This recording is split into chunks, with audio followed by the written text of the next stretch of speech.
ഇപ്പൊ റെക്കോർഡായില്ലേ? Hello, okay ആയിട്ടുണ്ട്. Okay. So start ചെയ്യാം. ഫസ്റ്റ് ബേസിക് കോൺസെപ്റ്റ് ആണ്. ഡിസൈനിന്റെ ഏത് ഡിസൈൻ എടുത്താലും ഏത് സ്ട്രക്ചർ ആയാലും, അതായത് RCC ആയാലും സ്റ്റീൽ ആയാലും, അതിന്റെ ബേസിക് കോൺസെപ്റ്റ് എന്ന് പറയുന്നത് 5 കാര്യങ്ങളാണ്. Safety, serviceability, durability, economy and aesthetic. ഈ 5 കാര്യങ്ങളായിരിക്കും നമ്മുടെ ബേസിക് കോൺസെപ്റ്റ് ഓഫ് എ ഡിസൈനിൽ വരിക. ഇനി നമുക്ക് ഇത് എല്ലാത്തിനും സ്റ്റീൽ ആയാലും ടിമ്പർ ആയാലും RCC ആയാലും ഈ 5 കാര്യങ്ങളായിരിക്കും അതിന്റെ മെയിൻ ഡിസൈൻ കോൺസെപ്റ്റ് എന്ന് പറയാം. ഇനി നമുക്ക് RCC ഡിസൈനിലേക്ക് കടക്കാം. ആദ്യമേ methods of RCC design. Mainly 3 methods ആണ് RCC ഡിസൈനിലുള്ളത്. Working stress method, ultimate load method and limit state method. അതിൽ വർക്കിംഗ് സ്ട്രെസ് മെത്തേഡ് എന്ന് പറയുമ്പോൾ പേര് പോലെ തന്നെ വർക്കിംഗ് സ്ട്രെസ് ആണ് അതിൽ നമ്മൾ മെയിൻ ആയിട്ട് യൂസ് ചെയ്യുക. അല്ലെങ്കിൽ അലവബിൾ സ്ട്രെസ് കണ്ടുപിടിച്ചിട്ട് ആ സ്ട്രെസ്സിന് അനുബന്ധമായിട്ടായിരിക്കും നമ്മൾ ഡിസൈൻ ചെയ്യുക. ഏറ്റവും ട്രഡീഷണൽ ആയിട്ടുള്ള മെത്തേഡാണ് working stress method. It can be also used for steel and timber. ഇവിടെ നമ്മൾ യൂസ് ചെയ്യുന്നത് എന്താ വെച്ചിട്ടുണ്ടെങ്കിൽ അവിടെ ഉണ്ടാവുന്ന സ്ട്രെസ് അല്ലെങ്കിൽ സ്ട്രക്ചറിൽ ഉണ്ടാവുന്ന സ്ട്രെസ് ഒരിക്കലും permissible stress for concrete and സ്റ്റീലിനേക്കാളും ഒരിക്കലും എക്സീഡ് ചെയ്യരുത്. ഏത് വേസ്റ്റ് കോമ്പിനേഷൻ ഓഫ് ലോഡ് വന്നാലും അതായിരിക്കണം അതിന്റെ മെയിൻ ബേസിക് പ്രിൻസിപ്പിൾ എന്ന് പറയുന്നത്. ഇനി വേറൊരു മെയിൻ അസംഷൻ എന്ന് പറയുന്നത് അവിടുത്തെ കോൺക്രീറ്റിന്റെ ബിഹേവിയർ എന്ന് പറയുന്നത് എപ്പോഴും ലീനിയർ സ്ട്രെസ് സ്ട്രെയിൻ ബിഹേവിയർ ആയിരിക്കും. അതായത് സ്ട്രെസ് സ്ട്രെയിൻ കർവ് എപ്പോഴും ഒരു ലീനിയർ ബിഹേവിയർ എന്ന് പറഞ്ഞിട്ടാണ്, അതായത് ഇറ്റ് ഒബേ ഹൂക്സ് ലോ എന്നുള്ള ഒരു അസംഷനിലാണ് നമ്മൾ വർക്കിംഗ് സ്ട്രെസ് മെത്തേഡ് ചെയ്യുക. അപ്പൊ നമ്മൾ പറഞ്ഞു ഇവിടെ ഒരു അലോവബിൾ സ്ട്രെസ്സിലാണ് ഡിസൈൻ ചെയ്യണമെന്ന് പറഞ്ഞു അല്ലെ. ഈ അലോവബിൾ സ്ട്രെസ് കാൽക്കുലേറ്റ് ചെയ്യാൻ വേണ്ടിയുള്ള ഫോർമുലയാണ് allowable stress is equal to yield or ultimate stress by factor of safety എന്ന് പറയാം. അപ്പൊ ഈൽഡ് സ്ട്രെസ് എപ്പോഴും നമ്മൾ പറയുന്നത് സ്റ്റീലിന് വേണ്ടി അല്ലെങ്കിൽ ഡക്റ്റൈൽ മെറ്റീരിയലിനായിരിക്കും. അൾട്ടിമേറ്റ് സ്ട്രെസ് പറയുന്നത് എപ്പോഴും ബ്രിറ്റിൽ മെറ്റീരിയൽ അല്ലെങ്കിൽ കോൺക്രീറ്റിന് വേണ്ടിയായിരിക്കും പറയാം. ദെൻ ഫാക്ടർ ഓഫ് സേഫ്റ്റി ഇപ്പൊ ഈൽഡ് സ്ട്രെസ് ഓഫ് സ്റ്റീൽ എന്ന് പറയുന്നത് FYയും അൾട്ടിമേറ്റ് സ്ട്രെസ് എന്ന് പറയുന്നത് FCK എന്ന് പറയുന്നതാണ് കോൺക്രീറ്റിന്റെ. സോ അതിന്റെ value divided by factor of safety ചെയ്യുമ്പോഴാണ് നമുക്ക് എന്ത് കിട്ടുക? അലവബിൾ സ്ട്രെസ് കിട്ടുക. Then factor of safety for concrete.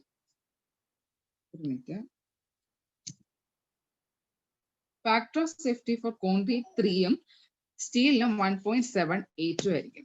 So ഇവിടെ ശ്രദ്ധിച്ചേക്കുക, വർക്കിംഗ് സ്ട്രെസ് മെത്തേഡിൽ വരുമ്പോഴാണ് ഫാക്ടർ ഓഫ് സേഫ്റ്റി കോൺക്രീറ്റിന് 3 വരുന്നത്, സ്റ്റീലിന് 1.78 വരിക. ലിമിറ്റ് സ്റ്റേറ്റ് മെത്തേഡ് വരുമ്പോൾ വീണ്ടും അത് മാറുന്നുണ്ട്. സോ വർക്കിംഗ് സ്ട്രെസ് മെത്തേഡിൽ factor of safety for concrete 3ഉം സ്റ്റീലിന് 1.78 ആണ്. ബട്ട് വർക്കിംഗ് സ്ട്രെസ് മെത്തേഡിൽ കുറെ ഡ്രോബാക്സ് ഉണ്ടാവും. അവിടെ എന്താ പറയുക, സെക്ഷൻ നമ്മൾ കൺസിഡർ ചെയ്യുന്ന ഡിസൈൻ ചെയ്യുന്ന സെക്ഷൻ വളരെയധികം വലുതായിരിക്കും. അങ്ങനെ കുറെ ഡ്രോബാക്സ് ഉണ്ടാവും. ഈ ഡ്രോബാക്സിനെ എല്ലാം മാറ്റാൻ വേണ്ടി വന്നേക്കുന്നതാണ് ultimate load method. Ultimate load മെത്തേഡിൽ മെയിൻ ആയിട്ട് നമ്മൾ ലോഡിനെ വെച്ച് കൺസിഡർ ചെയ്തിട്ടാണ് ഡിസൈൻ ചെയ്യുക. അപ്പൊ അൾട്ടിമേറ്റ് ലോഡ് മെത്തേഡിൽ വരുന്ന മെയിൻ അസംഷൻ എന്ന് പറയുന്നത് it is A non linear behaviour of concrete ആണ്.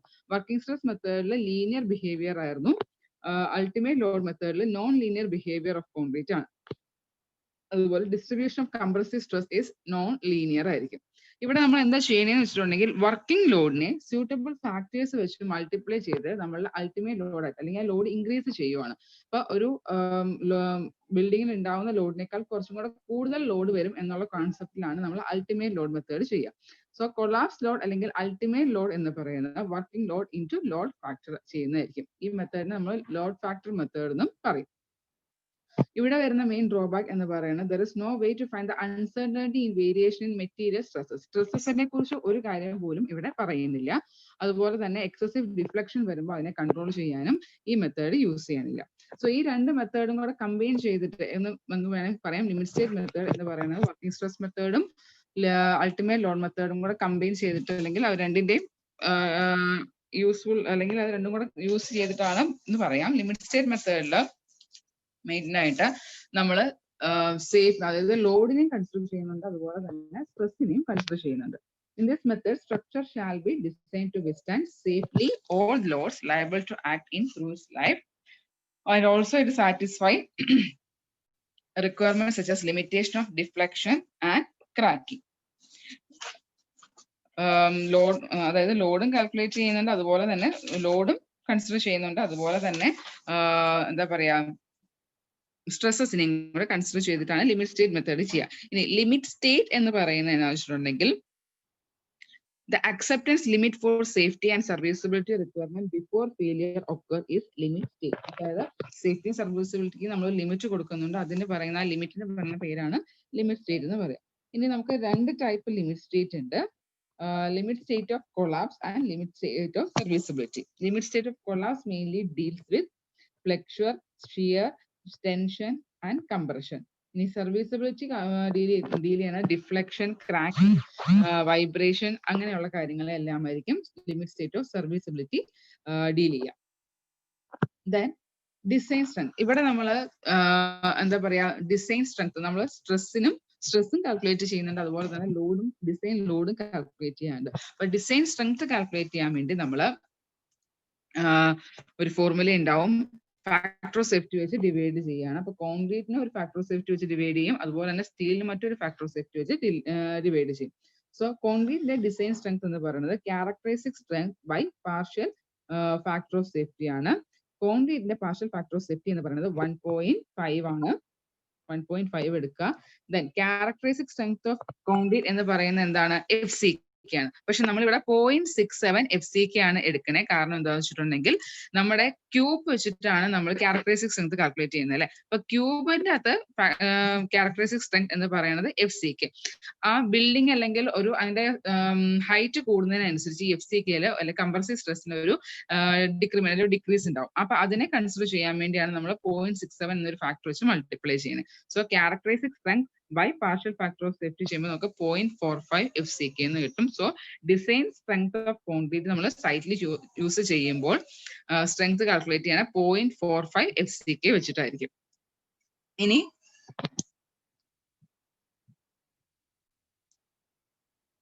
Hello, stuck ആയിപ്പോയോ?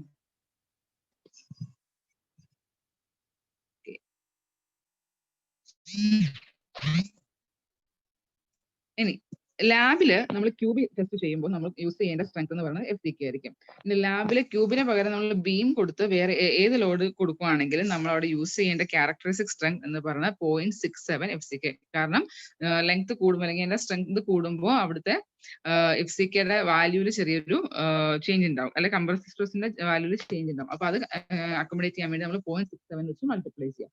ഇനി സൈറ്റിൽ ബീം കൺസിഡർ ചെയ്യുകയാണ്, ലോഡിംഗ് കൺസിഡർ ചെയ്യുവാണെങ്കിൽ നമ്മൾ അവിടെ യൂസ് ചെയ്യേണ്ട 0.45 FCK ആയിരിക്കും. ഇതൊന്ന് നോട്ട് ചെയ്ത് വെച്ചേക്കാം. ക്യാരക്ടറിസ്റ്റിക് സ്ട്രെങ്ത് യൂസ് ചെയ്യുന്നത് ലാബിലാണെങ്കിൽ ക്യൂബാണ് യൂസ് ചെയ്യണമെങ്കിൽ FCK കൊടുക്കുക, ബീം ആണ് യൂസ് ചെയ്യണമെങ്കിൽ 0.67 FCK, സൈറ്റിലാണെങ്കിൽ അത് 0.45 FCK.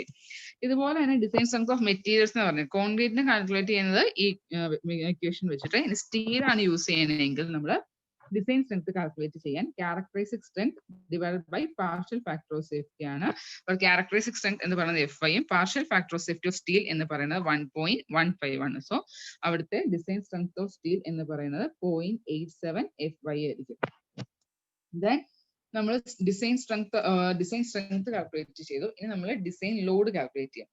ഈ ലോഡ് വെച്ചിട്ടായിരിക്കും നമ്മൾ ഡിസൈൻ ചെയ്യുന്നത്. ഡിസൈൻ ലോഡ് കാൽക്കുലേറ്റ് ചെയ്യാൻ വേണ്ടി ലാബില് നമ്മൾ നേരത്തെ കോൺക്രീറ്റിന്റെ കാര്യം പറഞ്ഞ പോലെ തന്നെ ലാബില് നമ്മൾ സ്റ്റീൽ ബാർ യൂസ് ചെയ്യുമ്പോൾ അവിടുത്തെ ക്യാരക്ടറിസ്റ്റിക് സ്ട്രെങ്ത് FI എന്ന് കൊടുക്കുക. ഫാക്ടറി അല്ലെങ്കിൽ സൈറ്റിൽ ചെയ്യുമ്പോൾ നമ്മൾ അവിടുത്തെ സ്റ്റീൽ ബാറിന്റെ വാല്യൂ ക്യാരക്ടറിസ്റ്റിക് ഡിസൈൻ സ്ട്രെങ്ത്തിന്റെ വാല്യൂ 0.87 FI എന്ന് കൊടുക്കുക. Then next topic design load ആണ്. ഈ ലോഡ് വെച്ചിട്ടായിരിക്കും നമ്മൾ സ്ട്രക്ചർ ഡിസൈൻ ചെയ്യുന്നത്. ഡിസൈൻ ലോഡ് കാൽക്കുലേറ്റ് ചെയ്യാൻ വേണ്ടി നമ്മൾ എന്ത് ചെയ്യുക? Characteristic load into partial factor of safety വെച്ച് മൾട്ടിപ്ലൈ ചെയ്യാം. ഇതാണ് നമ്മളുടെ ലിമിറ്റ് സ്റ്റേറ്റ് മെത്തേഡ് വെച്ച് ചെയ്യുന്നത്. ഇനി ഞാൻ നേരത്തെ പറഞ്ഞ പോലെ FCK എന്താണ് നമ്മൾ ഈ 0.67 FCK എടുക്കണേന്ന് കാര്യം. FCK ഇപ്പോൾ ഒരു എക്സാമ്പിൾ ആയിട്ട് പറയുകയാണ്. ഇപ്പോൾ M30 കോൺക്രീറ്റ് ആണെങ്കിൽ ക്യൂബ് സ്ട്രെങ്ത് എടുക്കുമ്പോൾ FCKയുടെ വാല്യൂ എന്താണ്? 30 Newton/mm² ആണ് അല്ലെ. അതേ M30 തന്നെ നമ്മൾ ഒരു ബിൽഡിങ്ങിലേക്ക് കൊടുക്കുമ്പോൾ അല്ലെ അതിന്റെ ഹൈറ്റ് കൂടുന്നതിനനുസരിച്ച് കംപ്രസീവ് സ്ട്രെസ്സിന് ഡിക്രീസ് ഉണ്ടാവും. കംപ്രസീവ് സ്ട്രെസ് ഡിക്രീസസ് ആ സൈസ് ഇൻക്രീസസ്. അപ്പൊ അതിനെ ഒന്ന് അക്കോമഡേറ്റ് ചെയ്യാൻ അല്ലെങ്കിൽ അതിനെ ഒന്ന് ഇൻക്ലൂഡ് ചെയ്യാൻ വേണ്ടി നമ്മൾ എന്ത് ചെയ്യാണ്?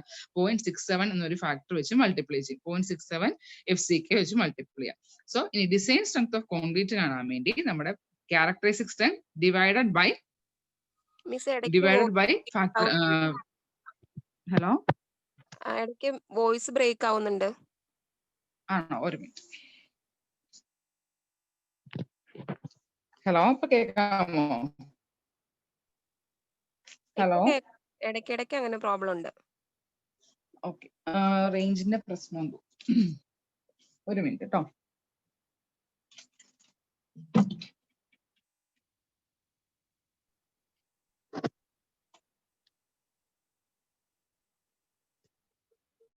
ഹലോ, കേക്കാം മിസ്സേ, പറഞ്ഞോ. കേൾക്കാമല്ലോ?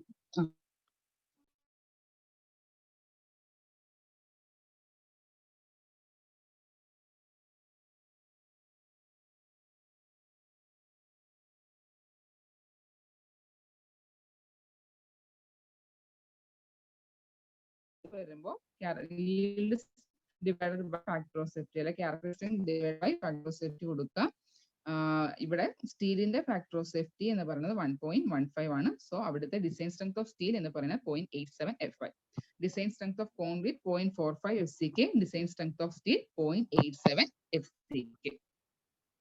ഇത്രയും നോട്ട് ചെയ്യാം കേട്ടോ. Then limit state method, limit state of flexure, അതിൽ കുറച്ച് അസംഷൻസ് കൊടുത്തിട്ടുണ്ട്. ആ അസംഷൻസ് ഇടയ്ക്ക് ചോദിക്കാറുള്ളതാണ്, നോക്കാം. Plain section remain plain after bending, എല്ലാവർക്കും അറിയാലോ അല്ലെ.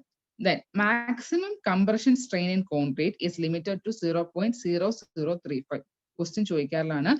Maximum compression strain in concrete in the value is 0.0035. Tensile strength of concrete is ignored. And maximum strain in tension steel at the time of failure should not be less than 0.002 plus 0.87 FI by ES. അതായത് കോൺക്രീറ്റിന്റെ compression strain എന്ന് പറയുന്നത് maximum value എന്ന് പറയുന്നത് 0.0035 ആയിരിക്കും. സ്റ്റീലിന്റെ maximum value എന്ന് പറയുന്നത് 0.002 plus 0.87 FI by ES. നിങ്ങൾക്ക് ആ ഫിഗർ വരയ്ക്കുമ്പോൾ, ഫിഗർ കാണുമ്പോൾ മനസ്സിലാവും. അപ്പൊ ആദ്യമേ തന്നെ ആ ഫിഗർ മനസ്സിലാക്കാൻ നമുക്ക് design stress strain curve four concrete എന്ന് നോക്കാം. അപ്പൊ അതില് നമുക്ക് 3 ഫിഗർ വരച്ചിട്ടുണ്ട് അല്ലെ. സോ ഫസ്റ്റ് ഫിഗർ എന്ന് പറയുന്നത് ക്യാരക്ടറിസ്റ്റിക്സ് കർവ് ഫോർ ക്യൂബ്, നമ്മുടെ ലാബിൽ ഉണ്ടാക്കുന്ന ക്യൂബിന്റെ സ്ട്രെസ് സ്ട്രെയിൻ കർവ് ആണ് വരച്ചേക്കുന്നത്. അപ്പൊ നമ്മൾ അവിടെ യൂസ് ചെയ്യുന്ന സ്ട്രെസ് എന്ന് പറയുന്നത് എന്തായിരിക്കും? FCK ആയിരിക്കും. ഇനി ക്യാരക്ടറിസ്റ്റിക് കർവ് ഫോർ സ്ട്രക്ചർ വരുമ്പോൾ എന്താണ്? ആ വാല്യൂവിനെ നമ്മൾ 0.67 വെച്ച് മൾട്ടിപ്ലൈ ചെയ്യുമ്പോൾ കിട്ടുന്ന വാല്യൂ ആണ്. ഇനി ഡിസൈൻ കർവ് എന്ന് പറയുന്നത് എന്തായിരിക്കും? ഈ വാല്യൂവിനെ നമ്മൾ എന്ത് ചെയ്യും? 1.5 പാർഷ്യൽ ഫാക്ടർ ഓഫ് സേഫ്റ്റി വെച്ചിട്ട് ഡിവൈഡ് ചെയ്യുമ്പോൾ നമുക്ക് 0.45 FCK കിട്ടും. അതനുസരിച്ച് ഡിസൈൻ കർവ് താഴെ വരും. സോ ഇത് വെച്ചിട്ട്, ഈ വാല്യൂ വെച്ചിട്ടായിരിക്കും നമ്മൾ ഡിസൈൻ ചെയ്യുന്നത്. സോ മാക്സിമം സ്ട്രെയിൻ എന്ന് കൗണ്ടിന്റെ സ്ട്രെയിൻ എന്ന് പറഞ്ഞാൽ എത്രയായിരിക്കണം? 0.0035 ആയിരിക്കും. സോ ഇതാണ് stress strain curve four concrete എന്ന് പറയുന്നത്. ഇനി stress strain curve four steel വരുമ്പോൾ ഇതുപോലെ തന്നെ മൈൽഡ് സ്റ്റീലും ഉണ്ടാവും, അതുപോലെ തന്നെ HYSD ബാറും ഉണ്ട്. അപ്പൊ മൈൽഡ് സ്റ്റീലിന്റെ എടുക്കുമ്പോൾ ഫസ്റ്റ് ഫിഗർ കാണിക്കുന്നത് ക്യാരക്ടറിസ്റ്റിക് കർവ് ആയിരിക്കും. സെക്കൻഡ് കാണിക്കുന്നത് എന്താണ്? Design curve. ഡിസൈൻ കർവ് എന്ന് പറയുന്നത് ഫാക്ടർ ഓഫ് സേഫ്റ്റി വെച്ച് ഡിവൈഡ് ചെയ്തേക്കുന്നത്. HYSD ബാറിലും അങ്ങനെ തന്നെ. ആദ്യത്തെ കർവ് എന്ന് പറയുന്നത് ക്യാരക്ടറിസ്റ്റിക്സ് കർവ് ആണ്, അതിനെ ഫാക്ടർ ഓഫ് സേഫ്റ്റി വെച്ച് ഡിവൈഡ് ചെയ്യുമ്പോൾ കിട്ടുന്നതാണ് ഡിസൈൻ കർവ് എന്ന് പറയാം. സോ ഇവിടുത്തെ സ്ട്രെയിൻ എന്ന് പറയുന്നത് എങ്ങനെ കാൽക്കുലേറ്റ് ചെയ്യാം? Strain is equal to stress by Young's modulus ആണല്ലോ. അപ്പൊ ആ ഇത് വെച്ചിട്ട് സ്ട്രെസ് എന്ന് പറയുന്നത് എന്താണ്? 0.87 FI ആണ്. യങ്സ് മോഡുലസ് വെച്ച് മൾട്ടിപ്ലൈ ചെയ്യുമ്പോൾ നമുക്ക് എന്ത് കിട്ടും? സ്ട്രെയിൻ കിട്ടും. അതേ വാല്യൂ തന്നെ HYSD ബാർ വരുമ്പോൾ ഏകദേശം ഇവിടം വരെ എന്താണ്? മൈൽഡ് സ്റ്റീലുവിന്റെ സെയിം തന്നെയാണ്. ബാക്കിയും കൂടെ എടുക്കുമ്പോൾ 0.87 FI by ES കൂടെ ആഡ് ചെയ്യുമ്പോൾ നമുക്ക് സ്ട്രെയിൻ ഇൻ കോൺക്രീറ്റ് കിട്ടും. സോ ഇത് നമ്മളിപ്പോ കുറച്ച് മുമ്പ് ആ അസംഷനിൽ വായിച്ച value, strain should not be greater than 0.02 plus 0.87 FI by ES എന്നുള്ള വാല്യൂ. സോ ഇതെല്ലാം ഈ അസംഷൻസ് വെച്ചിട്ടാണ് നമ്മൾ ഈ ഫിഗർ വരയ്ക്കാം. അതായത് നമ്മൾ ഒരു ബീം കൺസിഡർ ചെയ്യുക. ആ ബീമിന്റെ depth D, effective depth D ആയിട്ട് കൺസിഡർ ചെയ്യുക. ന്യൂട്രൽ ആക്സ്, ആ ഗ്രീൻ കളർ വന്നിരിക്കുന്നത് ന്യൂട്രൽ ആക്സ് ആയിരിക്കും. സോ മേലിൽ നിന്ന് ഈ depth XU limiting neutral axis depth, then XU. ഇവിടുന്ന് ഈ ഫിഗറിൽ ഈ വാല്യൂ എന്ന് വെച്ചിട്ടുണ്ടെങ്കിൽ മാക്സിമം കംപ്രസീവ് സ്ട്രെയിൻ വാല്യൂ എന്ന് പറയുന്നത് 0.035. മാക്സിമം സ്ട്രെയിൻ എന്ന് പറയുന്നത് 0.0035. സ്റ്റീല് വരുമ്പോ എന്ത് വരും? 0.002 പ്ലസ് 0.87 FI by ES എന്ന് വരും. സോ അത് നമ്മൾ എടുത്തിട്ട് നമ്മൾ എന്ത് ചെയ്യുക? ഒരു സിമിലർ ട്രയാങ്കിൾ ആയിട്ട് കൺസിഡർ ചെയ്യുവാണെങ്കിൽ OA ബൈ എ ബി എന്ന് പറയുന്നതും O C by O D എന്ന് പറയുന്നതും എന്ത് തന്നെയായിരിക്കും ഈക്വൽ ആയിട്ടായിരിക്കും അല്ലെ. അതിനനുസരിച്ച് നമ്മൾ ചെയ്യുമ്പോൾ നമുക്ക് എക്സ് യു ലിമിറ്റിന് ഒരു വാല്യൂ കിട്ടും.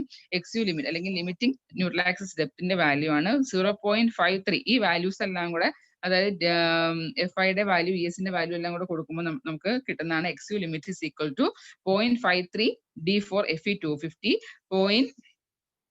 0.548 D for FE 415 and 0.46 D for FE 500.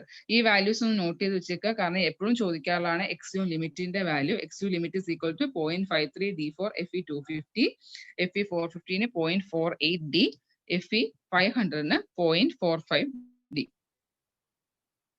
Then കുറച്ച് എപ്പോഴും ക്വസ്റ്റ്യൻ പേപ്പറിൽ ചോദിക്കുന്ന കുറച്ച് ഇമ്പോർട്ടന്റ് പോയിന്റ്സ് ആണ്. ലിമിറ്റ് സ്റ്റേറ്റ് മെത്തേഡിൽ എപ്പോഴും failure is based on principal strain energy. Then safety is checked at ultimate load while serviceability is checked at service അല്ലെങ്കിൽ working load. Safety നമ്മൾ മെയിൻ ആയിട്ട് ചെക്ക് ചെയ്യുന്നത് ലോഡ് ഫാക്ടർ അല്ലെങ്കിൽ ultimate load വെച്ചിട്ടും serviceability check ചെയ്യുന്നത് working load വെച്ചിട്ടും ആയിരിക്കും.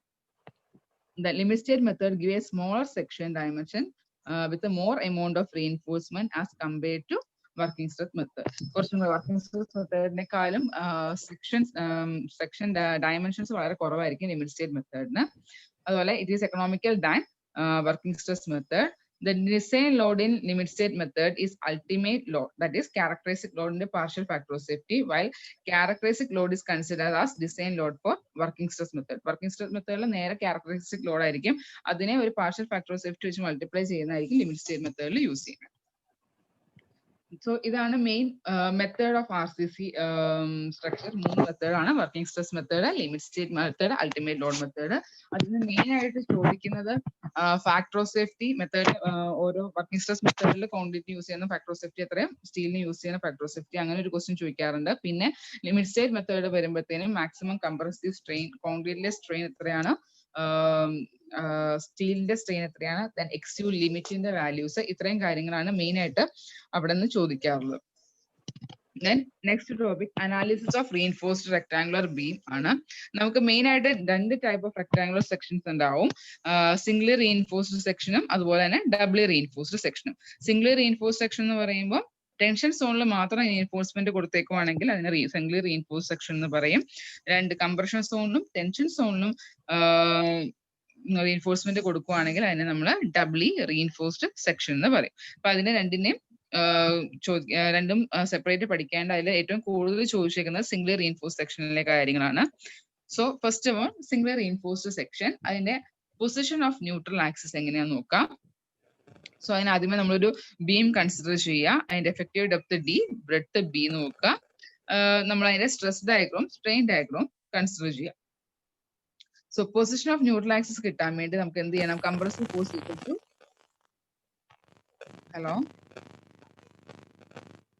compressive force is equal to tensile force, C is equal to T എന്ന് പറയുന്നത്. ഫിഗർ എല്ലാവർക്കും നമ്മൾ നേരത്തെ വരച്ച അതേ ഫിഗർ തന്നെ.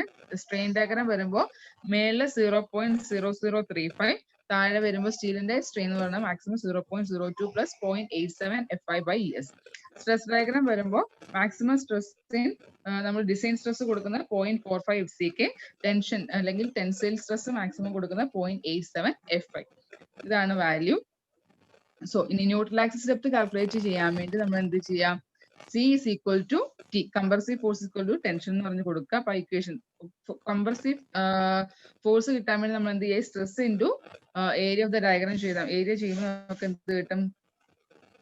ഫോഴ്സ് കിട്ടും. ഫോഴ്സ് സ്ട്രെസ് ബൈ ഏരിയ അല്ലെ. അപ്പൊ അത് വെച്ചിട്ട് നമ്മൾ സ്ട്രെസ് ആണ് നമ്മുടെ കയ്യിലുള്ളത്. അപ്പൊ ഇൻറ്റു ഏരിയ ചെയ്യുമ്പോൾ നമുക്ക് അതിന്റെ ഫോഴ്സ് കിട്ടും. അപ്പൊ അത് വെച്ചിട്ട് നമുക്ക് എക്സ് യുവിന് ഒരു വാല്യൂ കിട്ടും. X 0.87 FI/AST by 0.36 FCKB. ഇതാണ് എക്സ് യുവിന്റെ വാല്യൂ. സോ ഈ ഒരു ഇക്വേഷനിൽ നിന്ന് നമുക്ക് എന്ത് കാൽക്കുലേറ്റ് ചെയ്യാൻ പറ്റും, അല്ലെങ്കിൽ നമുക്ക് എന്ത് മനസ്സിലാക്കാൻ പറ്റും? X U is directly proportional to AST, area of സ്റ്റീലുമായിട്ട് ഡയറക്ട്ലി പ്രൊപ്പോർഷണൽ ആണ്. അതൊരു പ്രാവശ്യം ചോദിച്ചിട്ടുള്ളതാണ്. Neutral axis position of neutral axis is directly proportional to the amount of steel in tension. AST, XU is directly proportional to AST എന്നുള്ള ഒരു point ആണ്, not ചെയ്ത് വെച്ചേക്കുക. ഇതനുസരിച്ച് നമുക്ക് 3 ടൈപ്പ് സെക്ഷൻസ് ഉണ്ട്. Based on the amount of tension steel വെച്ചിട്ട് നമുക്ക് 3 ടൈപ്പ് സെക്ഷൻസ് ഉണ്ട്. Balanced section, under reinforced section and over reinforced section. ഇത്രയുമാണ് നമ്മുടെ 3 type of sections എന്ന് പറയുന്നത്. അപ്പൊ എല്ലാവർക്കും അറിയായിരിക്കും ബാലൻസ്ഡ് സെക്ഷൻ എന്താണ്, അണ്ടർ റീഇൻഫോഴ്സ്ഡ് സെക്ഷൻ എന്താ, ഓവർ റീഇൻഫോഴ്സ്ഡ് സെക്ഷൻ എന്ന് എല്ലാവർക്കും അറിയാം അല്ലെ. First of all balanced section എടുക്കാം. ബാലൻസ്ഡ് സെക്ഷനിൽ എന്താണ്, ratio of steel to concrete in a section is such that strain in steel and strain in concrete reach their maximum value simultaneously. ഇവിടെ നമ്മുടെ സ്റ്റീലിന്റെ ഒരുമിച്ച് എത്തുന്നു. സ്ട്രെയിൻ കോൺക്രീറ്റിന്റെ വാല്യൂ എത്രയായിരിക്കും എന്ന് പറയുന്നത് അല്ലെ,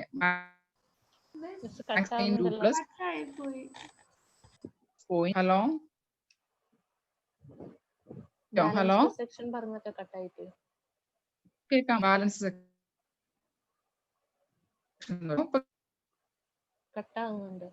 കേൾക്കാമോ?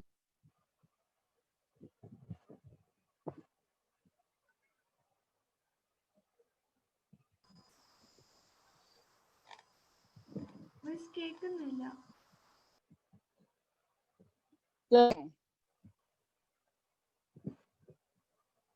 ഹലോ ഹലോ കേക്കാം. കേൾക്കാമോ? കേൾക്കാം. സോ ബാലൻസ്ഡ് സെക്ഷൻ ഒന്ന് നോക്കാം. Balanced section ratio of steel to concrete in a section is such that strain in steel and strain in concrete reach their maximum value simultaneously. നമുക്കിവിടെ സ്ട്രെയിൻ കോൺക്രീറ്റിൽ ഉണ്ടാവുന്ന maximum സ്ട്രെയിനും സ്റ്റീലിൽ ഉണ്ടാവുന്ന maximum സ്റ്റീലും ഒരുമിച്ചായിരിക്കും balance section എത്താം. അതായത് maximum strain in steel എന്ന് പറഞ്ഞാൽ എത്രയായിരിക്കും 0.02 plus 0.87 FY ആണ്. കോൺക്രീറ്റിലോ 0.0035. ഈ രണ്ട് വാല്യൂ മാക്സിമം സെയിം. അതിൽ ഫെയിലിയർ രണ്ടിലും ഒരുമിച്ചായിരിക്കും ബാലൻസ് സെക്ഷൻ ഉണ്ടാവുക. So percentage of steel in this section is known as critical steel percentage or balanced steel. അതും ഒരു പ്രാവശ്യം ചോദിച്ചൊരു ക്വസ്റ്റ്യൻ ആണ്. പെർസെന്റേജ് ഓഫ് അല്ലെ ബാലൻസ്ഡ് സെക്ഷനിലെ പെർസെന്റേജ് ഓഫ് സ്റ്റീലിന് പറയുന്ന പേരാണ് critical steel percentage or balanced steel. ഇവിടെ neutral axis is called as critical neutral axis. നമ്മൾ ബാലൻസ്ഡ് സെക്ഷനിലെ ന്യൂട്രൽ ആക്സിസിന് നമ്മൾ പറയുന്ന പേരാണ് ക്രിട്ടിക്കൽ ന്യൂട്രൽ ആക്സിസ്. ഇവിടെ എപ്പോഴും XU will be always equal to XU limit. ചില ടെക്സ്റ്റിലെ XUവിന് പകരം നമ്മൾ കൊടുത്തേക്കുന്ന N എന്നുള്ള വാല്യൂ ആയിരിക്കും. N will be equal to NC. C എന്ന് പറയുന്നത് ക്രിട്ടിക്കൽ ന്യൂട്രൽ ആക്സിസ് ആയിരിക്കും. Neutral axis is equal to critical XU is equal to XU limit എന്നുള്ളത്. അപ്പൊ ഒരു തവണത്തെ ക്വസ്റ്റ്യൻ പേപ്പറിൽ XUവിന് പകരം ചോദിച്ചത് N എന്നുള്ള വാല്യൂ ആയിരുന്നു. N is equal to NC ഉള്ളൊരു ഫോം ഇതായിരുന്നു ക്വസ്റ്റ്യൻ ചോദിച്ചിരുന്നത്. സോ ഇവിടുത്തെ amount of steel in section such that strain in concrete value 0.035 ആയിരിക്കും.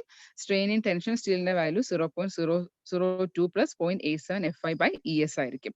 സോ ഇതും ഒരു തവണ ചോദിക്കുന്നതാണ്. ബാലൻസ് സെക്ഷനിലെ what is the value of strain in concrete എന്ന് പറയുമ്പോൾ വാല്യൂ 0.0035 ആണ്. ടെൻഷൻ സ്റ്റീലിന്റെ വാല്യൂ വരുമ്പോൾ 0.002 plus 0.87 FI by ES ആണ്. Then depth of critical and actual neutral axis are the same in a beam. That is, both of them coincide. ഇവിടെ അത് നേരത്തെ പറഞ്ഞു XU is equal to XU limit അല്ലേ. അപ്പം critical and actual neutral axis രണ്ടും കൂടെ coincide ചെയ്യും. ഈ പോയിന്റ് കൊടുത്ത എന്താണെന്ന് വെച്ചിട്ടുണ്ടെങ്കിൽ ഇങ്ങനെ തന്നെ ഒരു ക്വസ്റ്റ്യൻ ഉണ്ടായിരുന്നു. In which section depth of critical and neutral axis coincide എന്ന് പറഞ്ഞിട്ട് ഒരു ക്വസ്റ്റ്യൻ ഉണ്ടായിരുന്നു. അപ്പൊ അതില് നോക്ക് ബാലൻസ്ഡ് സെക്ഷൻ അങ്ങനെയായിരുന്നു, അതോ ഇതിൽ ഏത് സെക്ഷൻ ആണ് എന്ന് പറഞ്ഞിട്ട് ഇങ്ങനെ ഒരു ഈ ഇതേ സെന്റൻസ് വന്നിട്ട് ഒരു ക്വസ്റ്റ്യൻസ് ഒരു PSCയുടെ ക്വസ്റ്റ്യനിൽ ഉണ്ടായിരുന്നു. അപ്പൊ നോട്ട് ചെയ്തേക്കാം. ബാലൻസ്ഡ് സെക്ഷനിൽ മെയിൻ ആയിട്ട് ശ്രദ്ധിക്കേണ്ട കാര്യം ratio of steel to concrete. അവിടെ സ്റ്റീലിന്റെയും കോൺക്രീറ്റിന്റെയും ഫെയിലിയർ സൈമിൾട്ടേനിയസ്ലി സംഭവിക്കുക, അല്ലെങ്കിൽ അവിടെ ഉണ്ടാവുന്ന സ്ട്രെയിൻ സൈമിൾട്ടേനിയസ് ആയിട്ട് വരും. അവിടുത്തെ പെർസെന്റേജ് ബാലൻസ് സെക്ഷനിലെ പെർസെന്റേജ് സ്റ്റീലിന് നമ്മൾ പറയുന്ന ക്രിട്ടിക്കൽ സ്റ്റീൽ പെർസെന്റേജ് എന്നായിരിക്കും, അല്ലെങ്കിൽ ബാലൻസ്ഡ് സ്റ്റീൽ എന്നായിരിക്കും പറയാം. അവിടുത്തെ ന്യൂട്രൽ ആക്സിസിന്റെ പേര് ക്രിട്ടിക്കൽ ന്യൂട്രൽ ആക്സിസ് എന്നായിരിക്കും. So XU is equal to XU limit ആയിരിക്കും ബാലൻസ്ഡ് സെക്ഷനിൽ. എമൗണ്ട് ഓഫ് സ്റ്റീലിന് പറയുന്ന പേര് amount of steel in section എന്ന് പറയുന്നത് ഇൻ സ്ട്രെയിൻ കോൺക്രീറ്റിലെ സ്ട്രെയിനിന്റെ value 0.0035 strain in tension steel എന്ന് പറയുന്നത് 0.002 പ്ലസ് 0.87 FI by ES ആയിരിക്കും. The depth of critical and actual neutral axis are the same in the beam, or that is both of them coincide. Figure എടുത്ത് നോക്കുകയാണെങ്കിൽ ഫിഗറിൽ express ചെയ്യുകയാണെങ്കിൽ XU is equal to XU limit ആണ്. Strain value of strain in concrete എന്ന് പറഞ്ഞാൽ 0.0035 ആണ്. സ്റ്റീലിന്റെ value equal to 0.002 plus 0.87 FI by ES ആണ്. XU is equal to XU limit. FS ന്റെ വാല്യൂ 0.87 FI ആണ്. FS എന്ന് പറയുന്നത് സ്ട്രെസ് ഇൻ സ്റ്റീൽ അറിയാലോ അല്ലെ, ഫിഗർ ആയിട്ട് എക്സ്പ്രസ് ചെയ്തു എന്നുള്ളൂ. ഇനി അണ്ടർ റീഇൻഫോഴ്സ്ഡ് സ്ട്രക്ചർ വരികയാണെങ്കിൽ here amount of steel in section is such that strain in concrete 0.0035 ആയിരിക്കും. പക്ഷെ strain in steel എന്ന് പറയുന്നത് it is greater than 0.002 plus 0.87 FI by ES at the time of failure. കോൺക്രീറ്റിലെ strain 0.005 ആയിരിക്കും. Strain in steel എന്ന് പറയുന്നത് greater than 0.002 plus 0.87 FI by ES at the time of failure ആയിരിക്കും. ഇവിടെ XU is less than XU limit. Then ഇവിടെ എന്തുകൊണ്ടാ position neutral ആക്സിസിന്റെ shift എന്തുകൊണ്ട് ഉണ്ടാവുന്ന വെച്ചിട്ടുണ്ടെങ്കിൽ ഈൽഡിങ് ഓഫ് സ്റ്റീൽ മൂലമായിരിക്കും പൊസിഷൻ ന്യൂട്രൽ ആക്സിസിന്റെ പൊസിഷൻ ഷിഫ്റ്റ് ചെയ്യുന്നത്. ഇവിടെ steel percentage is less than critical percentage. ഇവിടെ സ്റ്റീൽ പെർസെന്റേജ് കുറവായിരിക്കും. ഇവിടെ ഫെയിലിയർ എന്തുമൂലമായിരിക്കും? സ്റ്റീൽ ആയിരിക്കും ഫെയിൽ ചെയ്യുക കോൺക്രീറ്റിനേക്കാളും. എന്തുകൊണ്ടായിരിക്കും? കാരണം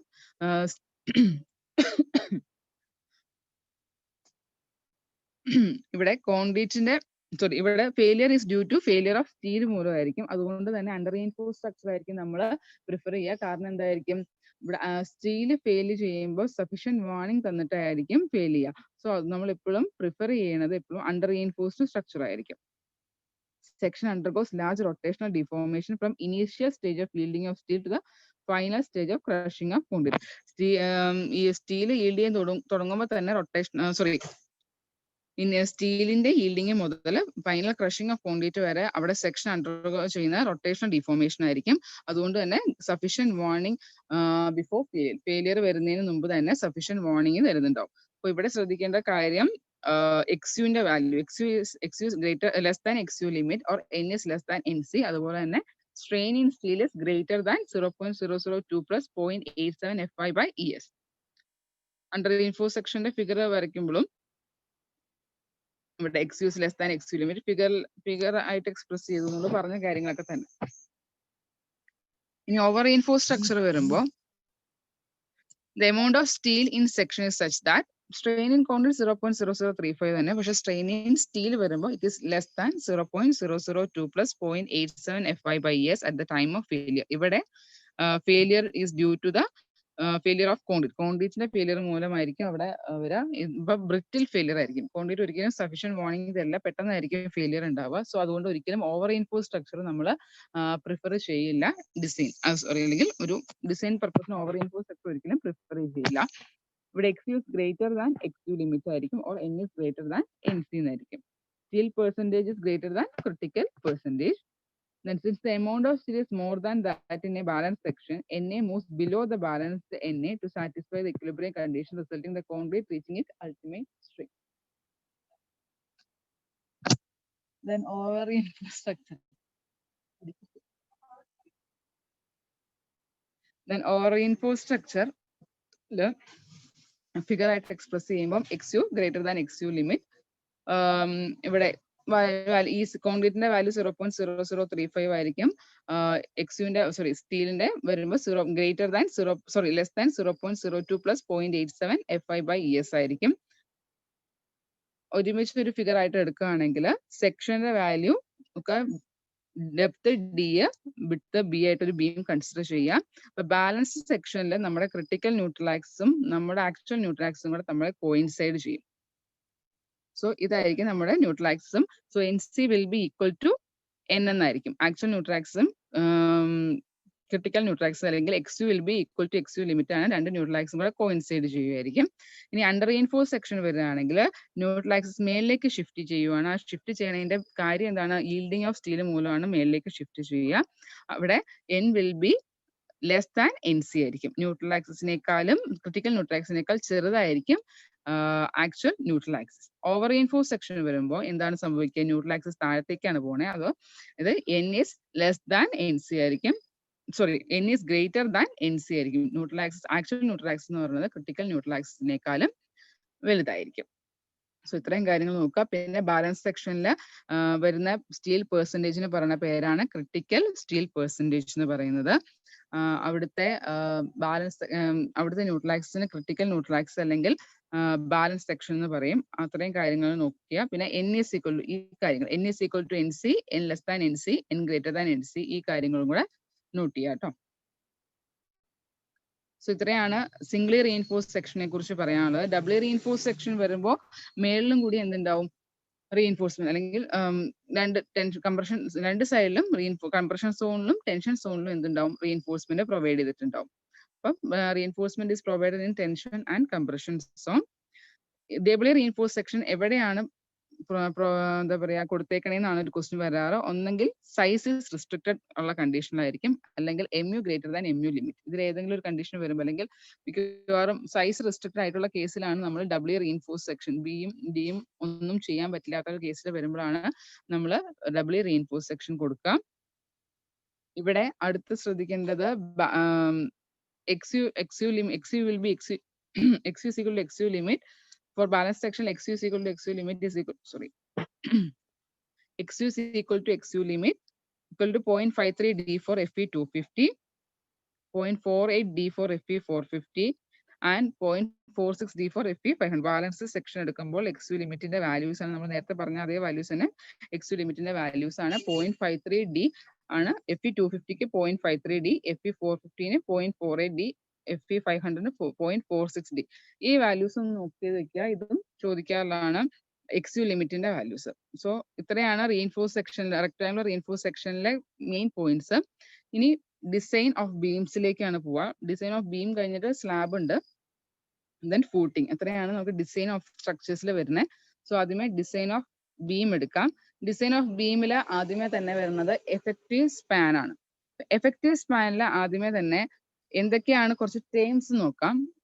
ടേംസ് വരുന്ന ആദ്യമേ ഇതാണ് L ഓവറോൾ, ഫുൾ ബീമിന്റെ ലെങ്ത് സ്പാൻ എടുക്കുന്നതാണ് overall length of the beam എന്ന് പറയാം. ദെൻ ക്ലിയർ സ്പാൻ, രണ്ട് സപ്പോർട്ടുകൾ തമ്മിലുള്ള ഡിസ്റ്റൻസിന് പറയുന്നതാണ് ക്ലിയർ സ്പാൻ അല്ലെങ്കിൽ L ക്ലിയർ എന്ന് പറയാം. ഇനി എഫക്റ്റീവ് സ്പാൻ എന്ന് പറയുന്നത് ആ സപ്പോർട്ടിന്റെ പകുതി തൊട്ട് മറ്റേ സപ്പോർട്ടിന്റെ പകുതി വരെയുള്ള ഡിസ്റ്റൻസിനാണ് L എഫക്റ്റീവ് എന്ന് പറയാം. സോ എഫക്റ്റീവ് സ്പാൻ കണ്ടുപിടിക്കാൻ വേണ്ടി ഓരോ ടൈപ്പ് ഓഫ് സപ്പോർട്ടിനും നമുക്ക് ഓരോ വാല്യൂസ് ആണ്, ആ വാല്യൂസ് ചോദിക്കാറുള്ളതാണ് എഫക്റ്റീവ് സ്പാൻ കണ്ടുപിടിക്കാനുള്ളത്. സോ ഫസ്റ്റ് വൺ, ഒരു സിംപ്ലി സപ്പോർട്ടഡ് ബീം കൺസിഡർ ചെയ്യുക. സിംപ്ലി സപ്പോർട്ടഡ് ബീമിന്റെ ഡെപ്ത് സ്മോൾ d, B1ഉം B2ഉം രണ്ട് സപ്പോർട്ടിന്റെ വിഡ്ത്ത്. അങ്ങനെയാണെങ്കിൽ ക്ലിയർ സ്പാൻ എന്ന് പറയുന്നത് സ്ലാബിനും ബീമിനും സെയിം തന്നെയാണ് കേട്ടോ.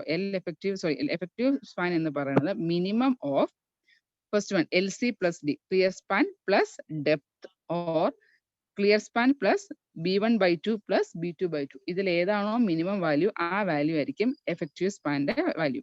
ഇവിടെ question what is effective span എന്ന് ഡയറക്റ്റും ചോദിച്ചിട്ടുണ്ട്. പിന്നെ ഒരു ചെറിയൊരു ബീം തന്നിട്ട് അതിന്റെ ഡയമെൻഷൻസ് തന്നിട്ട് പ്രോബ്ലം ആയിട്ടും ചോദിച്ചിട്ടുണ്ട്. അപ്പൊ ലാസ്റ്റ് ക്ലാസ്സിൽ 2-3 പ്രീവിയസ് ഇയർ ക്വസ്റ്റ്യൻസും ഡിസ്കസ് ചെയ്യാം. അന്നേരം ഞാൻ ഈ പ്രോബ്ലം കാണിച്ചു തരാം.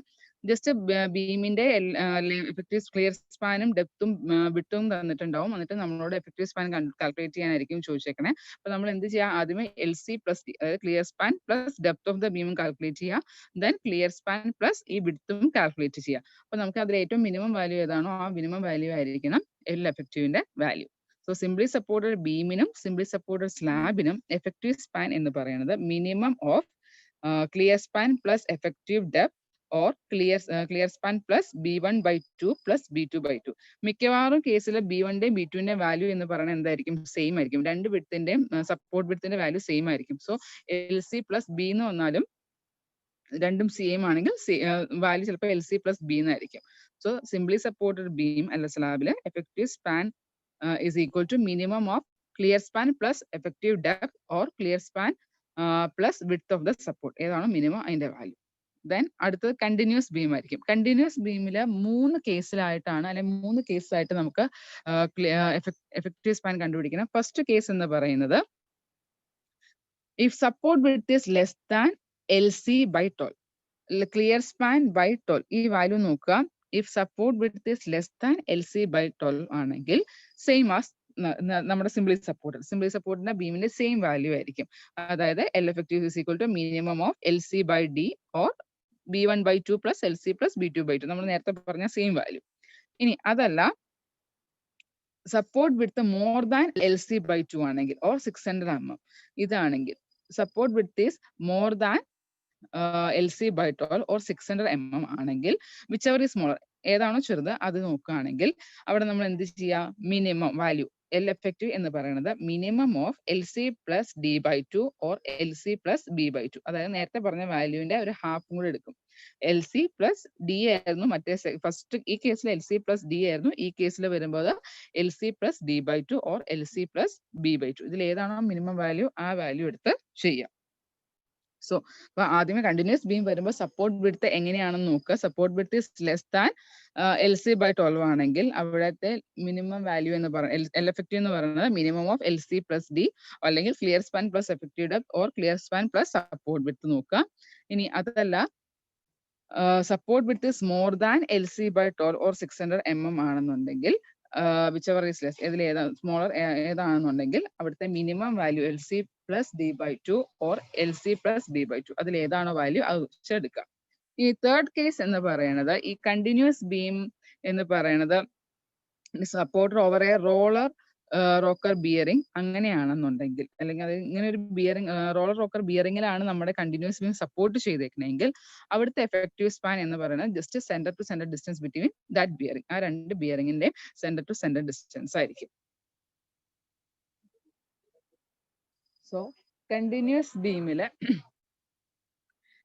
ബീമില് 3 കേസ് ഉണ്ട്. കണ്ടിന്യൂസ് ബീമിലെ ഫസ്റ്റ് കേസ് എന്ന് പറയുന്നത് സപ്പോർട്ട് വിഡ്ത്ത് ആദ്യമേ നോക്കുക. Support width less than LC/12 ആണെന്നുണ്ടെങ്കിൽ നമ്മുടെ സിംപ്ലി സപ്പോർട്ടഡ് ബീമിന്റെ സെയിം കേസ് ആയിരിക്കും.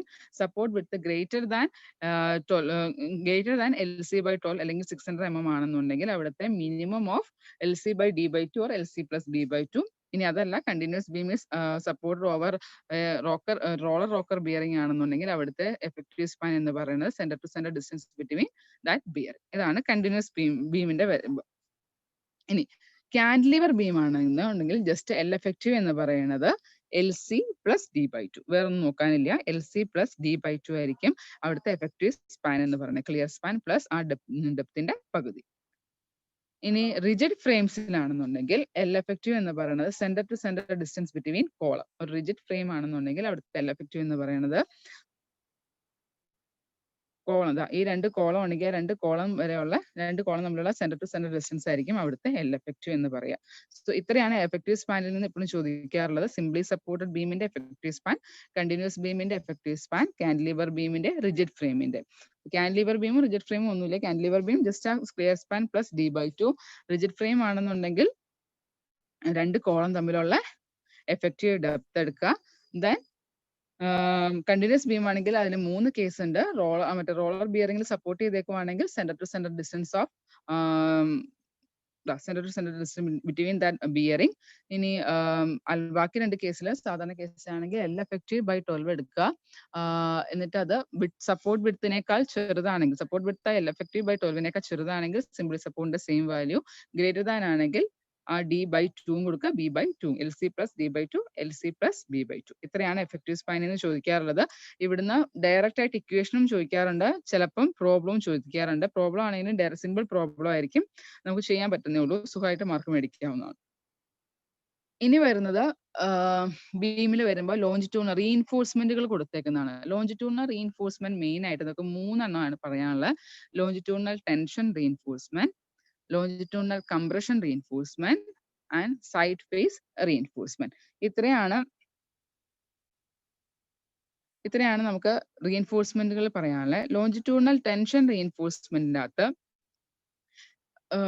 റീഇൻഫോഴ്സ്മെന്റ് മിനിമം AST എന്ന് പറയുന്നത് എത്രയായിരിക്കണം? AST minimum by BD should be greater than 0.85/F5. അപ്പൊ ഈ ഇക്വേഷൻ നോക്കുക. AST minimum by BD should be greater than 0.85/F5. ചിലപ്പോൾ AST minimum എന്ന് പറഞ്ഞാൽ അങ്ങോട്ടും ഇങ്ങോട്ടും മാറി ചോദിക്കാണ്ട് നോക്കുക. AST minimum by BD should be greater than 0.85/F5. അതായിരിക്കും മിനിമം റീഇൻഫോഴ്സ്മെന്റ് കൊടുക്കേണ്ടത്. മാക്സിമം റീഇൻഫോഴ്സ്മെന്റ് എന്ന് പറയുന്നത് 0.04 BD, where B is the width ഉം D എന്ന് പറഞ്ഞ ഓവറോൾ ഡെപ്തും ആണ്. മാക്സിമം AST എല്ലാ മിനിമം AST മാക്സിമം AST ആണ് നമുക്ക് റിപ്പീറ്റഡ് ആയിട്ട് എപ്പോഴും ചോദിച്ചുകൊണ്ടിരിക്കാറ്. 0.04 BD 2-3 തവണ ചോദിച്ചിട്ടുണ്ട്. സോ ലോഞ്ചിറ്റ്യൂഡിനൽ ടെൻഷൻ റീഇൻഫോഴ്സ്മെന്റിൽ മിനിമം AST എന്ന് പറയുന്നത് minimum AST by BD should be greater than 0.85 by FI, maximum AST 0.04 BD ആണ്. ഇനി ലോഞ്ചിറ്റ്യൂഡിനൽ കംപ്രഷൻ റീഇൻഫോഴ്സ്മെന്റ്, കംപ്രഷൻ സൈഡിൽ നമുക്കറിയാം റീഇൻഫോഴ്സ്മെന്റ് കുറച്ച് കൊടുത്താൽ മതി. സോ AST മിനിമം എന്ന് പറയാൻ നോ വാല്യൂ ആണ്, പക്ഷെ നമ്മൾ മിനിമം 2 ബാർ പ്രൊവൈഡ് ചെയ്യാറുണ്ട്. എന്തിനാന്ന് വെച്ചിട്ടുണ്ടെങ്കിൽ ഡക്റ്റിലേക്കും അതുപോലെ തന്നെ സ്റ്റിറപ്പിനെ ഹോൾഡ് ചെയ്യാൻ വേണ്ടി. മാക്സിമം AST എന്ന് പറഞ്ഞാൽ നേരത്തെ പറഞ്ഞ സെയിം വാല്യൂ തന്നെ 0.04 BD. Then side face reinforcement. Side face reinforcement എപ്പോഴും നമ്മൾ കൊടുക്കുന്നത് എപ്പോഴാണോ overall depth greater than 750 mm ആവുന്നത് അപ്പോഴാണ് നമ്മൾ സൈഡ് ഫേസ് റീഇൻഫോഴ്സ്മെന്റ് കൊടുക്കുന്നത്. അതിന്റെ വാല്യൂ എന്ന് പറയുന്നത് 0.1% of gross web area provide ആ side face reinforcement. 0.1% of gross web area ആണ് നമ്മൾ റീഇൻഫോഴ്സ്മെന്റ് ആയിട്ട് കൊടുക്കുന്നത്. And also equally distributed on both faces with a spacing not more than 300 mm. അവിടുത്തെ സ്പേസിംഗ് ലിമിറ്റ് ചെയ്തേക്കണം 300 mm വരെയാണ്. കൊടുക്കേണ്ട value 0.1% of gross web area. എപ്പോഴാണ് കൊടുക്കേണ്ടത്? Overall depth greater than 750 mm ആകുമ്പോഴാണ് കൊടുക്കേണ്ടത്. ഇനി എന്തിനാണ് സൈഡ് ഫേസ് റീഇൻഫോഴ്സ്മെന്റ് കൊടുക്കുന്നത് എന്നുള്ളത്? It is provided to take care of shrinkage along longitudinal direction and lateral buckling. ഇത് 2 പോയിന്റും ചോദിച്ചിട്ടുള്ളതാണ്. സൈഡ് ഫേസ് റീഇൻഫോഴ്സ്മെന്റ് ശ്രദ്ധിക്കേണ്ട കാര്യം എപ്പോഴാണ് D ഗ്രേറ്റർ ദാൻ 750 mm ആകുമ്പോഴാണ് കൊടുക്കേണ്ടത്. 0.1% ഗ്രോസ് വെബ് ഏരിയ പ്രൊവൈഡ് ചെയ്യേണ്ട സൈഡ് ഫേസ് റീഇൻഫോഴ്സ്മെന്റ് ആയിട്ട് ഈ 2 ഫേസിലും ഈക്വലി ഡിസ്ട്രിബ്യൂട്ട് ചെയ്യണം. അവിടുത്തെ spacing should not be more than 300 mm. Then എന്തിനാണ് പ്രൊവൈഡ് ചെയ്യണത്? It is provided to take care of shrinkage along longitudinal direction and lateral buckling. ഇത്രയാണ് ഇവിടുന്ന് വരുന്ന മെയിൻ ചോദ്യങ്ങൾ. ദെൻ വരുന്ന മിനിമം നോമിനൽ കവർ, അതും എപ്പോഴും ചോദിക്കാറുള്ളതാണ്. നോമിനൽ കവർ ഓഫ് ഓരോന്നിന്റെ കോളത്തിന്റെ നോമിനൽ കവർ എത്ര, ഫൂട്ടിങ്ങിന്റെ നോമിനൽ കവർ എത്ര എന്നാണ് മെയിൻ ആയിട്ട് എപ്പോഴും ചോദിക്കാറ്. ഈ നോമിനൽ കവർ ഗവേൺ ചെയ്യുന്നത് മെയിൻ ടൈപ്പ് ഓഫ് സ്ട്രക്ചർ എന്താണെന്ന് നോക്കിയിട്ട് എക്സ്പോഷർ കണ്ടീഷൻ നോക്കണം. Then fire resistance in terms of hour. ഇത്രയും കാര്യങ്ങളാണ് നോമിനൽ കവറിനെ ഡിപ്പെൻഡ് ചെയ്തേക്കുന്നത്. ഇൻ ടേംസ് ഓഫ് അവർ എന്നാണ്, സ്പെല്ലിംഗ് മിസ്റ്റേക്ക് ആണ്.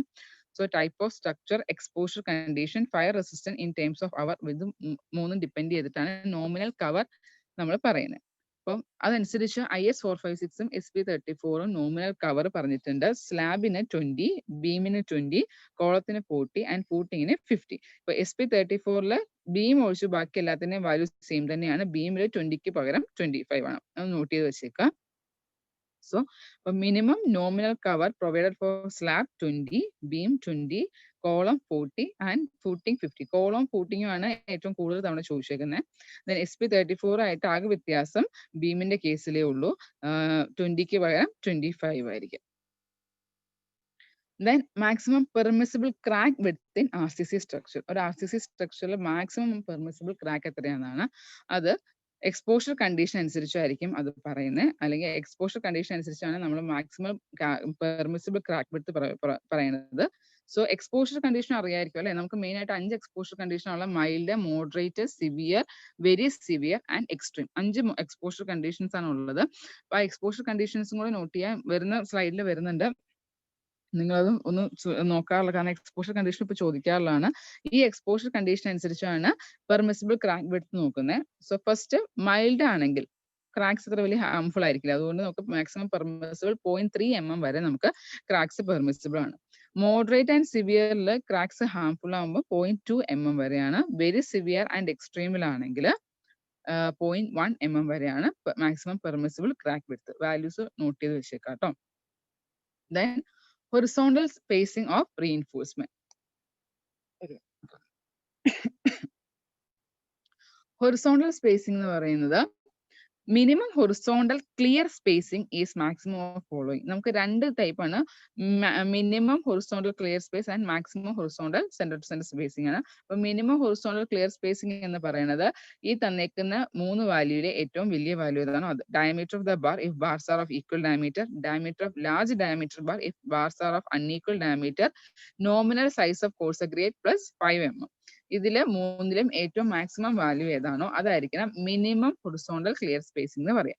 ഇനി മാക്സിമം ഹൊറിസോണ്ടൽ സ്പേസിംഗ് എന്ന് പറയുന്നത് നമ്മുടെ സ്റ്റീലിന്റെ ഇതനുസരിച്ചായിരിക്കും. FE 250 ആണെങ്കിൽ 300 mm, FE 415 ആണെങ്കിൽ 180 mm, FE 500 ആണെങ്കിൽ 150 mm.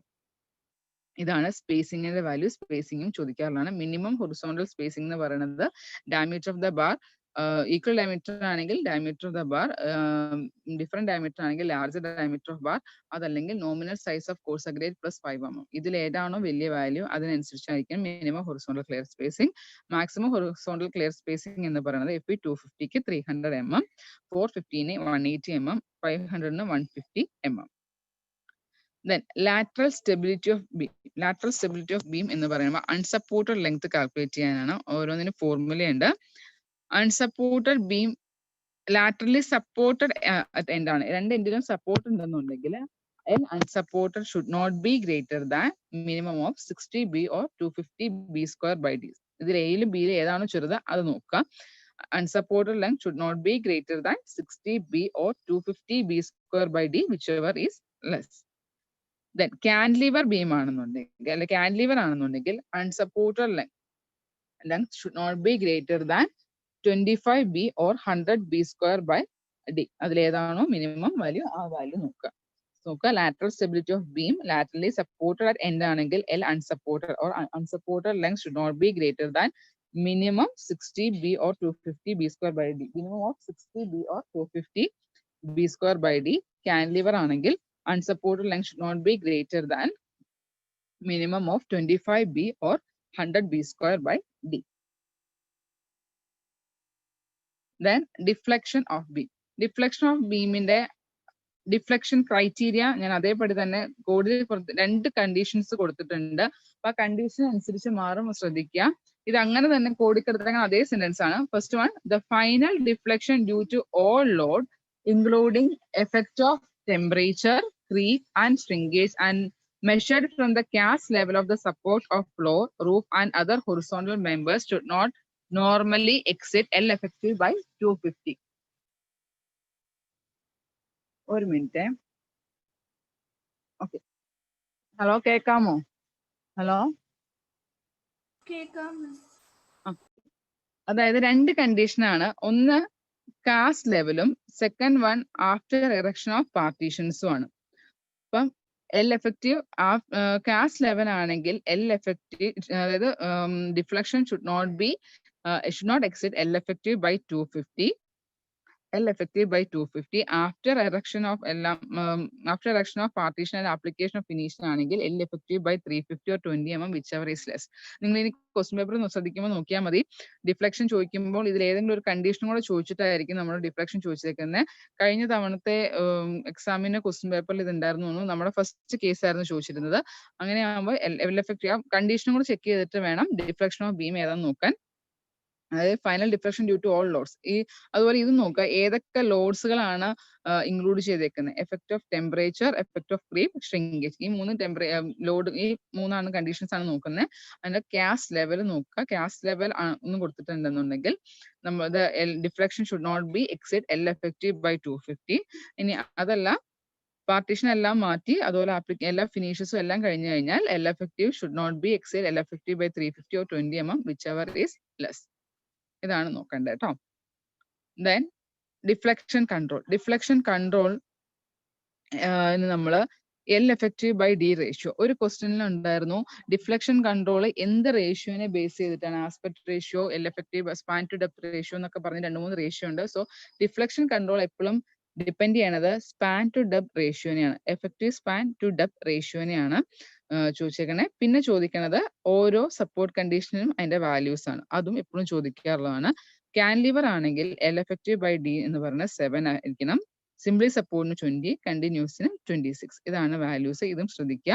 ഡിഫ്ലക്ഷൻ കൺട്രോൾ ഡിപ്പെൻഡ് ചെയ്തേക്കണ സ്പാൻ ടു ഡെപ്ത് റേഷ്യോനും സപ്പോർട്ട് കണ്ടീഷൻ അനുസരിച്ച് ആ span to depth ratio value മാറും. കാൻലിവർ ആണെങ്കിൽ 7, സിംപ്ലി സപ്പോർട്ട് ആണെങ്കിൽ 20, കണ്ടിന്യൂസ് ആണെങ്കിൽ 26. ഇനി സ്ലാബിന് വേറെ വാല്യൂസ് ആണ്. സ്ലാബ് പറയുമ്പോൾ പറയാം. സോ അപ്പൊ നിങ്ങൾ ക്വസ്റ്റ്യൻ നോക്കുമ്പോൾ ഏത് സപ്പോർട്ട് കണ്ടീഷൻ ആണോ, ബീം ആണോ സ്ലാബ് ആണോ ചോദിച്ചേക്കണേന്നും കൂടെ ശ്രദ്ധിക്കുക കേട്ടോ. ഇനി ഇതിൽ നിന്ന് എപ്പോഴും ഇടയ്ക്ക് ചോദിക്കാറുള്ളതാണ് flange section provide more deflection. നമുക്ക് കുറെ സെക്ഷൻ ഉണ്ടല്ലോ, റെക്ടാങ്കിൾ സെക്ഷൻ ഉണ്ട്, T സെക്ഷൻ, അങ്ങനെയൊക്കെ പറഞ്ഞ് പല സെക്ഷൻ ഉണ്ട്. അതിൽ ഫ്ലാഞ്ച് സെക്ഷൻ ആയിരിക്കും എപ്പോഴും ഡിഫ്ലക്ഷൻ കൂടുതൽ തരാം. Then higher percentage of compression reinforcement produce less deflection. Higher percentage of compression reinforcement produce less deflection. Compression reinforcement കൂടുതലാണെങ്കിൽ ഡിഫ്ലക്ഷന്റെ വാല്യൂ കുറവായിരിക്കും. അതുപോലെ higher grade of steel produce more deflection. Grade of steel കൂടുന്നതിനനുസരിച്ച് deflection കൂടുതലായിരിക്കും. അപ്പൊ ഇത് മൂന്നും ചോദിക്കാറുള്ള flange section produce more deflection, higher percentage of compression reinforcement produce less deflection, higher grade of steel produce more deflection. Grade of സ്റ്റീലിന് കൂടുന്നതിനനുസരിച്ച് deflection കൂടും. അതുപോലെ തന്നെ കംപ്രഷൻ റീഇൻഫോഴ്സ്മെന്റ് കൂടുന്നതിനനുസരിച്ച് ഡിഫ്ലക്ഷൻ കുറയുകയാണ് ചെയ്യുന്നത്. ഏറ്റവും കൂടുതൽ ഡിഫ്ലക്ഷൻ ഉണ്ടാവുന്ന ഫ്ലാഞ്ച് സെക്ഷനും ആയിരിക്കും. സോ ഇന്നത്തേക്ക് തൽക്കാലം ഒന്ന് ക്ലോസ് ചെയ്യാൻ കേട്ടോ. കുഞ്ഞുവാവയുണ്ട്, കുഞ്ഞുവാവ എഴുന്നേറ്റു, അതാണ്. നാളെ കുറച്ചുകൂടെ അതിനും കൂടെ പകരം 9:30 വരെ എടുക്കാം കേട്ടോ. അപ്പൊ ഇന്നത്തെ ക്ലാസ് ഒന്ന് നോക്കാം. ഒന്ന് നമ്മൾ പറഞ്ഞത് മെയിൻ ആയിട്ട് വേഗം ഒന്ന് കൺക്ലൂഡ് ചെയ്യാം. മെയിൻ ആയിട്ട് പറഞ്ഞത് എന്തൊക്കെയായിരുന്നു? ആദ്യമേ മെയിൻ മെത്തേഡ്സ് പറഞ്ഞു. വർക്കിംഗ് സ്ട്രെസ് മെത്തേഡ് പറഞ്ഞു, ലിമിറ്റ് സ്റ്റേറ്റ് മെത്തേഡ് പറഞ്ഞു, അൾട്ടിമേറ്റ് ലോഡ് മെത്തേഡ് പറഞ്ഞു. വർക്കിംഗ് സ്ട്രെസ് മെത്തേഡിൽ നിന്ന് മെയിൻ ആയിട്ട് പഠിക്കാനുള്ളത് അതിന്റെ ആ ഫാക്ടർ ഓഫ് സേഫ്റ്റിയുടെ വാല്യൂസ് നോക്കുക. ക്വാണ്ടിറ്റിന് 3ഉം സ്റ്റീലിന് 1.78ഉം. പിന്നെ അൾട്ടിമേറ്റ് ലോഡ് മെത്തേഡ് നോക്കുക, ഇക്വേഷൻ എന്താണെന്ന് വെച്ച് നോക്കുക. ദെൻ ലിമിറ്റ് സ്റ്റേറ്റ് മെത്തേഡിൽ രണ്ട് ടൈപ്പ് ലിമിറ്റ് സ്റ്റേറ്റ് ഉണ്ട്. Limit state of serviceability, limit state of കൊളാപ്സും ഉണ്ട്. ദെൻ അതിൻ്റെ അകത്തെ നമ്മുടെ സെക്ഷൻസ്, ലിമിറ്റ് സ്റ്റേറ്റ് ഓഫ് എന്താ പറയാ ഇക്വേഷൻസ് നോക്കുക. മാക്സിമം കംപ്രഷൻ അസംഷൻസ് ഒക്കെ ഉള്ള മാക്സിമം കംപ്രസീവ് സ്ട്രെയിൻ ഓഫ് കോൺക്രീറ്റും മാക്സിമം സ്ട്രെയിൻ ഇൻ സ്റ്റീലും നോക്കുക. കോൺക്രീറ്റിന് 0.0035ഉം സ്റ്റീലിന് 0.02 പ്ലസ് 0.87 FI/ES ആണ്. പിന്നെ നോക്കേണ്ടത് വാല്യൂസ് ഉണ്ട്. പിന്നെ balance section, over enforce section, under enforce section, അതും എപ്പോഴും ചോദിക്കാറുള്ളതാണ്. അത് നോക്കിയേക്കുക. അതിൽ ഓരോന്ന് കാര്യം ചോദിക്കാറുണ്ട്. ഒന്ന് ഫെയിലിയർ ആദ്യം ഉണ്ടാവണം ഏതാണെന്ന് വെച്ചിട്ട് ആ ഒരു ടൈപ്പ് ക്വസ്റ്റ്യൻ ചോദിക്കാറുണ്ട്. പിന്നെ എക്സ്യു ലിമിറ്റിന്റെ വാല്യൂ ഈക്വൽ ആണെങ്കിൽ, എക്സ്യു ലിമിറ്റ് ഗ്രേറ്റർ ആണെങ്കിൽ, അങ്ങനെ ഒരു ടൈപ്പ് ക്വസ്റ്റ്യൻസ് ചോദിക്കാറുണ്ട്. പിന്നെ വരുന്നത് ബീം, പിന്നെ സെക്ഷൻ വരും. റെക്ടാങ്കുലർ സെക്ഷനും ഉണ്ട്. പിന്നെ എന്താണ് സിംഗിൾ റീഇൻഫോഴ്സ് സെക്ഷനും ഉണ്ട്, ഡബിൾ റീഇൻഫോഴ്സ് സെക്ഷനും ഉണ്ട്. സിംഗിൾ റീഇൻഫോഴ്സ് സെക്ഷൻ ആണെങ്കിൽ ഒരു സൈഡിൽ മാത്രമേ ഉണ്ടാവുള്ളൂ, ടെൻഷൻ സൈഡിൽ മാത്രമേ ഉണ്ടാവുള്ളൂ റീഇൻഫോഴ്സ്മെന്റ്. ഡബിളിലാണെങ്കിൽ രണ്ട് സൈഡിലും റീഇൻഫോഴ്സ്മെന്റ് ഉണ്ടാവും. ദെൻ സിംഗിൾ റീഇൻഫോഴ്സ് സെക്ഷന്റെ സെക്ഷന്റെ അനാലിസിസ് വരുമ്പോൾ അതിൻ്റെ അകത്ത് ന്യൂട്രലൈസ് ഡെപ്ത് കാൽക്കുലേറ്റ് ചെയ്യാൻ വേണ്ടി നമ്മൾ എന്ത് ചെയ്യാണ്? Compression force equal to tension force എന്ന് പറഞ്ഞിട്ട് അതിന്റെ ഇക്വേഷൻ ഡെവലപ്പ് ചെയ്യും. എന്നിട്ട് നമ്മൾ ആ വാല്യൂസ് ഓർത്തിരിക്കുക. X u limit by d, x u limit by d is equal to FE 250 എത്രയാണ്, FE 415 എത്രയാണ് എന്നുള്ള വാല്യൂസ് ഓർത്തിരിക്കുക. പിന്നെ ശ്രദ്ധിക്കേണ്ട കാര്യങ്ങൾ, ഡിസൈൻ വരുമ്പോഴത്തേനും എഫക്റ്റീവ് സ്പാനിന്റെ വാല്യൂ ശ്രദ്ധിച്ചിരിക്കുക. എഫക്റ്റീവ് സ്പാനിന്റെ വാല്യൂ നോക്കുക. എഫക്റ്റീവ് സ്പാൻ എപ്പോഴും ചോദിക്കാറുള്ളതാണ്. സിംപിളി സപ്പോർട്ടിന് ഒരു വാല്യൂ, പിന്നെ കണ്ടിന്യൂസ് ബീം ആകുമ്പോൾ ഒരു വാല്യൂ, ദെൻ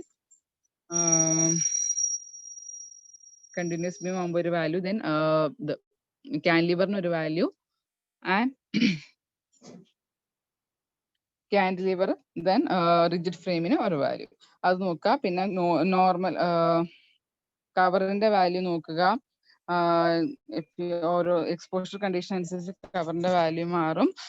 സ്ലാബിന് എത്രയാണ്, ബീമിന് എത്രയാണ്, കോളത്തിന് എത്ര, ആ വാല്യൂസ് നോക്കുക. ദെൻ നോക്കേണ്ടത് പിന്നെ ഏതാ പറഞ്ഞത് നമ്മള് spacing of reinforcement, horizontal spacing, minimum horizontal spacing നോക്കുക, മാക്സിമം ഹൊറിസോണ്ടൽ സ്പേസിംഗ് നോക്കുക. അതുപോലെ തന്നെ റീഇൻഫോഴ്സ്മെന്റുകളും ഓരോ ലോഞ്ചിറ്റ്യൂണൽ റീഇൻഫോഴ്സ്മെന്റ് വരുമ്പോൾ ടെൻഷൻ സോണിലെ റീഇൻഫോഴ്സ്മെന്റ് മിനിമം മാക്സിമം നോക്കുക, കംപ്രഷൻ സൈഡിലെ മിനിമം മാക്സിമം നോക്കുക, സൈഡ് വൈസ് റീഇൻഫോഴ്സ്മെന്റ് എവിടെയാണ് കൊടുക്കേണ്ടത്, എപ്പോഴാണ് കൊടുക്കേണ്ടത് എന്നുള്ള കാര്യങ്ങൾ, ലാറ്ററൽ സ്റ്റെബിലിറ്റി ഓഫ് ബീം അതിന്റെ ഇക്വേഷൻസ് നോക്കുക. ദെൻ ഡിഫ്ലക്ഷൻ ഓഫ് ബീമും അതിന്റെ ക്രൈറ്റീരിയ ഏതാണെന്ന് നോക്കിയിട്ട് വേണം ഡിഫ്ലക്ഷൻ ഓഫ് ബീമിന്റെ ആൻസർ എഴുതാൻ വേണ്ടി. അപ്പൊ അതനുസരിച്ച് ഡിഫ്ലക്ഷൻ നോക്കുക. ദെൻ ഡിഫ്ലക്ഷൻ കൺട്രോൾ നോക്കുക. L effective by D ratio satisfy ചെയ്യുന്നതനുസരിച്ച് സപ്പോർട്ട് കണ്ടീഷൻ അനുസരിച്ച് വാല്യൂസ് നോക്കുക കേട്ടോ. സോ ബാക്കി നാളെ എടുക്കാം. Thank you.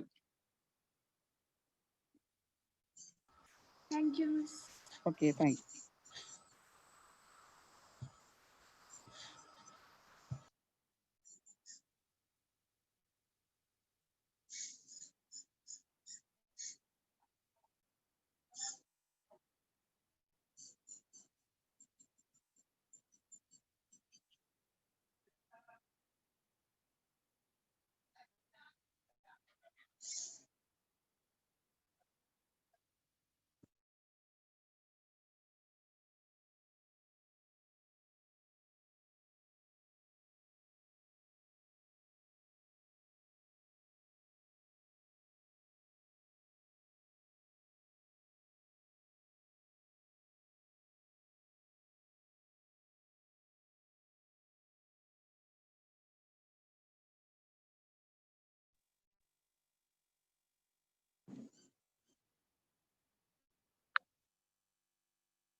പഞ്ചമില്ലേ അമ്മയുടെ കണ്ണൻ